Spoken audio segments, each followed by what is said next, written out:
सातारा जिल्ह्यातील फलटण उपजिल्हा रुग्णालयात 23 ऑक्टोबर 2025 रोजी डॉक्टर संपदा मुंडे यांनी केलेली आत्महत्या ही केवळ एक दुर्दैवी घटना नाही, संपूर्ण सामाजिक व्यवस्थेला हादरवून सोडणारी घटना आहे. या घटनेच्या केंद्रस्थानी असलेले 3 मूलभूत प्रश्न. डॉक्टर संपदा मुंडे यांना टोकाचे पाऊल उचलण्याची वेळ का आली? पीडितेने दिलेली आत्महत्यांची लेखी चेतावणी वरिष्ठांनी गंभीरपणे का घेतली नाही? कायदा रक्षकावरच झालेले हे आरोप तपास यंत्रणेच्या निष्पक्षतेवरती आणि सामान्य नागरिकांच्या विश्वासावरती काय परिणाम करतील, कसा परिणाम करतील? या प्रश्नांची उत्तरे आणि या प्रकरणाचे सविस्तर विश्लेषण आपण या व्हिडिओच्या माध्यमातून करणार आहोत. नमस्कार, मी आहे डॉक्टर अशोक घुगे आणि तुम्ही पाहत आहात master mind YouTube channel. Satara जिल्ह्यातील फलटण उपजिल्हा रुग्णालयात 23 ऑक्टोबर 2025 रोजी कार्यरत डॉक्टर संपदा मुंडे यांनी आपले जीवन संपवल्याची दुःखद घटना समोर आली आहे. सुरुवातीला अशी चर्चा होती की त्यांनी वरिष्ठांकडून येणाऱ्या दबावामुळे हे टोकाचे पाऊल उचलले असावे. मात्र नंतर समोर आले की त्यांच्या हातावर लिहिलेल्या नोटमध्ये थेट पोलीस अधिकारी गोपाल बदने यांच्या विरुद्ध 4 वेळा अत्याचार केल्याचे आणि प्रशांत बनकर यांनी सातत्याने मानसिक आणि शारीरिक त्रास दिल्याचे गंभीर आरोप त्या नोटमधून समोर आलेले आहेत. या प्रकरणामुळे समाजात आणि राज्यभरात खळबळ उडाली आहे. नेते, प्रशासन आणि नागरिक यांनी दोषीवर कठोर कारवाई करण्याची मागणी केलेली आहे. राज्य महिला आयोगाच्या अध्यक्षा रुपाली चाकणकर यांनी माहिती दिली की आरोपी हे फरार आहेत. मुख्यमंत्री आणि गृहराज्यमंत्री देवेंद्र फडणवीस यांनी दोषींना तात्काळ अटक करून कठोर कारवाई करण्याचे आदेश दिलेले आहेत. तसं पाहिलं तर डॉक्टर मुंडे मूळच्या बीडच्या असून 2 वर्षापासून फलटण उपजिल्हा रुग्णालयात काम करत होत्या. त्यांनी फलटणमधल्या एका हॉटेलमध्ये स्वतःला संपवले, आत्महत्या केली. पोलिसांनी रात्री उशिरा घटनास्थळी धाव घेतली, मृतदेह ताब्यात घेतला आणि प्राथमिक तपासात हे सिद्ध झाले की हे आत्महत्याचे प्रकरण आहे. सुरुवातीला अनेक प्रश्न उपस्थित झाले. डॉक्टर मुंडे यांनी हे टोकाचे पाऊल का उचलले? त्यांच्या वरिष्ठांकडून दबाव होता का? कामाचा ताण आणि मानसिक त्रास यामुळे त्यांनी हा निर्णय घेतला असावा का? आरोग्य कर्मचाऱ्यांवरील मानसिक ताण आणि गंभीर परिस्थिती या निमित्ताने पुन्हा एकदा अधोरेखित झाली आहे. पोलिसांनी चौकशी सुरू केली तेव्हा समोर आले की डॉक्टर मुंडे यांनी आपल्या वरिष्ठांकडे लेखी तक्रार दिली होती, ज्यात त्यांनी स्पष्ट लिहिले होते की माझ्यावर अन्याय होत आहे आणि मी आत्महत्या करीन किंवा आत्महत्या करू शकते. या तक्रारीकडे दुर्लक्ष केले गेले. त्यांच्या या तक्रारीचा गांभीर्याने विचार केला गेला नसल्यामुळे त्यांनी गुरुवारी हे टोकाचे पाऊल उचलल्याचे बोलले जात आहे. माध्यमांमधील माहितीप्रमाणे मागील काही महिन्यापासून डॉक्टर मुंडे पोलीस आणि आरोग्य विभागातील वादात अडकल्या होत्या. एका वैद्यकीय तपासणीच्या प्रकरणात पोलिसांशी वाद त्यांचा झालेला होता. त्यानंतर अंतर्गत चौकशी सुरू झाली आणि या दरम्यान त्यांनी न्याय मिळवण्यासाठी केलेल्या तक्रारीकडे दुर्लक्ष करण्यात आले. डॉक्टर मुंडे यांच्या नातेवाईकांनी आरोप केला आहे की पोस्टमार्टम रिपोर्ट बदलण्याचा दबाव आणि राजकीय व पोलिसांचा दबाव यामुळे डॉक्टर मुंडे यात सतत त्रस्त होत्या. त्यांचे मानसिक स्वास्थ्य गंभीरपणे प्रभावित झाले होते. त्यांच्या तक्रारींना प्रतिसाद न मिळाल्यामुळे त्यांना हे टोकाचे पाऊल उचलावे लागले असा गंभीर आरोप त्यांच्या कुटुंबियांनी केलेला आहे. साताऱ्याचे पालकमंत्री शंभूराज देसाई यांनी स्पष्ट केले की प्रकरणाची माहिती मिळाल्यानंतर एसपींना घटनास्थळी तपास करण्याचे आदेश त्यांनी दिले आहेत. राज्याचे गृहराज्यमंत्री पंकज भोयर यांनी सांगितले की दोषींना कठोरातली कठोर शिक्षा दिली जाईल आणि त्यांना ह्याच्यातून सोडलं जाणार नाही. तपासाची चौकशी सखोल पातळीवर केली जाणार आहे. घटनास्थळी महिला पोलीस अधिकाऱ्यांनाही पाठवण्यात आलेला आहे, जेणेकरून कुठलाही पुरावा या प्रकरणामधून सुटणार नाही. पोलिसांनी IPC 376 बलात्कार आणि IPC 306 आत्महत्येस प्रवृत्त करणे कलमानुसार आरोपी बदने आणि बनकर यांच्या विरुद्ध गुन्हे दाखल केले आहेत. मात्र दोन्ही आरोपी आता फरार आहेत. PSI बदने तात्काळ निलंबित त्यांना करण्यात आलं असून अटक करण्यासाठी पोलिसांनी वेगवेगळ्या ठिकाणी पथके रवाना केली आहेत. डॉक्टर मुंडे यांचा या प्रकरणामध्ये त्यांनी अनुभवलेल्या त्रासामुळे त्यांच्या नातेवाईकांनी उच्चस्तरीय हस्तक्षेपाची मागणी केली आहे. या घटनेत राजकीय दबाव, प्रशासकीय दुर्लक्ष आणि संस्थात्मक उदासीनता हेही महत्त्वाचे मुद्दे आता आपल्याला दिसत आहेत. या सगळ्यांमुळे डॉक्टर मुंडे यांचे जीवन मात्र संपले आहे. डॉक्टर मुंडे यांच्या काकांनी माध्यमांशी बोलताना सांगितले की तिला अनेकदा सांगितले जात होते की पोस्टमार्टम करताना रिपोर्ट बदलले जावेत आणि या दबावामुळे तिला मानसिक त्रास होत होता. तिने हे सगळे सहन करता न आल्याने आणि जवळच्या लोकांना सांगूनही काहीही प्रतिसाद न मिळाल्यामुळे त्यांनी स्वतःचा जीव देण्याचा मार्ग स्वीकारला आणि आत्महत्या केली. डॉक्टर मुंडे यांना श्रद्धांजली वाहताना त्यांच्या आत्महत्येला कारणीभूत ठरलेल्या संस्थात्मक दुर्लक्षावर कठोर कारवाई होणं ही खरं तर आत्ता न्यायाची मागणी आहे. मित्रांनो, ही घटना केवळ एका डॉक्टरांची नाही, ती संस्थात्मक दुर्लक्ष आणि महिला सुरक्षा यंत्रणेमध्ये असलेल्या गंभीर कमतरतेचं एक ज्वलंत उदाहरण आहे. न्याय मिळवण्यासाठी सक्षम चौकशी, मानसिक आरोग्य समुपदेशन आणि वर्कप्लेसमध्ये महिला सुरक्षितता यावर तातडीने उपाय करणे आता किती गरजेचं बनले आहे हे पुन्हा एकदा अधोरेखित झाले आहे.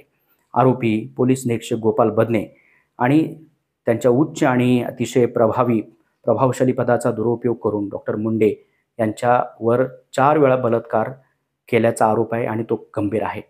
दुसरा आरोपी प्रशांत बनकर, जो पोलीस अधिकारी नाही आहे, आणि असं सांगण्यात आलं की पीडित त्यांच्या वडिलांच्या घरी भाड्याने राहत होती. त्यानं सातत्याने मानसिक व शारीरिक त्रास दिला.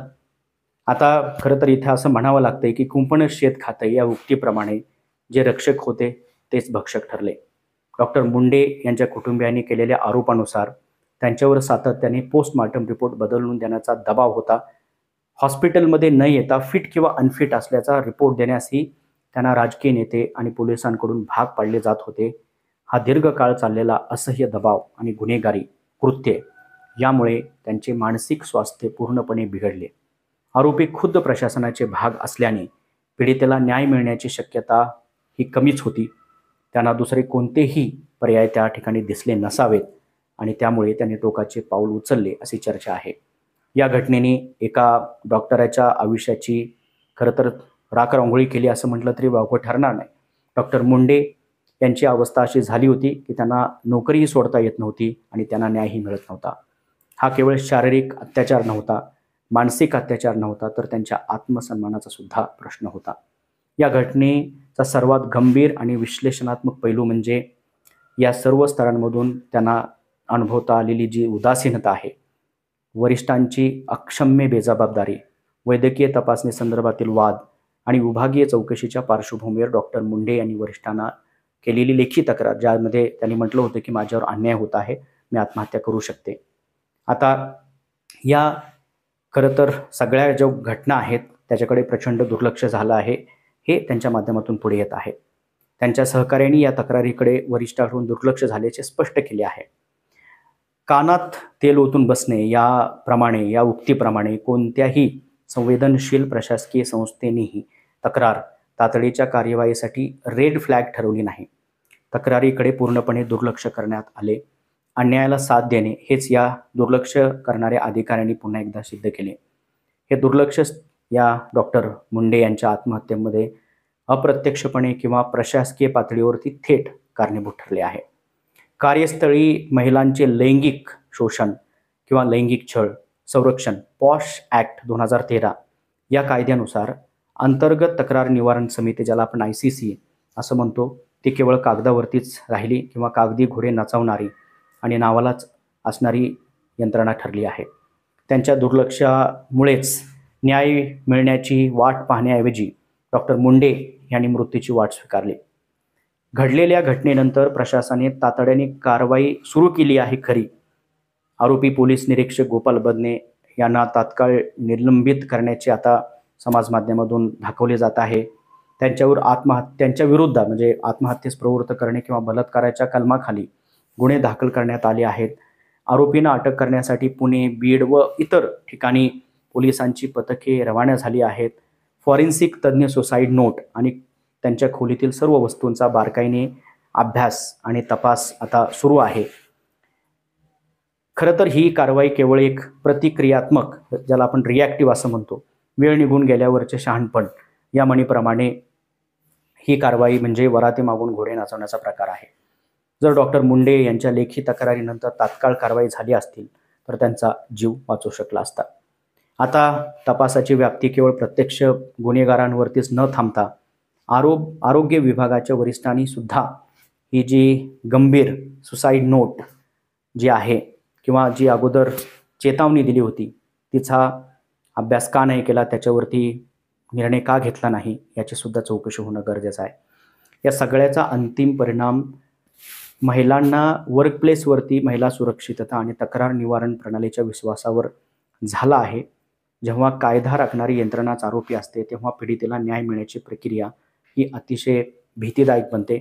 ज्यांच्या हाती ससा तो पारधी या उक्तीप्रमाणे या घटनेमुळे सामान्य नागरिकांचा सरकारी यंत्रणेवरती विश्वास कुठंतरी डगमगतो आहे का, तो कोलॅप्स होतो आहे का, हे पुन्हा एकदा या प्रकरणाच्या माध्यमातून सिद्ध झाले आहे.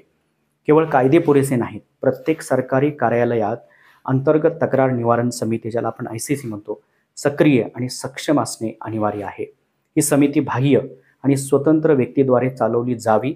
तसेच सरकारी कर्मचाऱ्यांसाठी सक्तीचे मानसिक आरोग्य समुपदेशन, ज्याला आपण मॅन्डेटरी काउन्सिलिंग आणि गोपनीय तक्रार निवारण कक्ष स्थापन करण्याची तातडीची धोरणात्मक गरज आहे, या प्रकरणामधून सिद्ध झाले आहे. खऱ्या अर्थाने जर या पीडितेला जर आपल्याला न्याय मिळवून द्यायचा असेल तर कुठंतरी आरोपींवरती तात्काळ कारवाई होणे आता गरजेचं बनले आहे.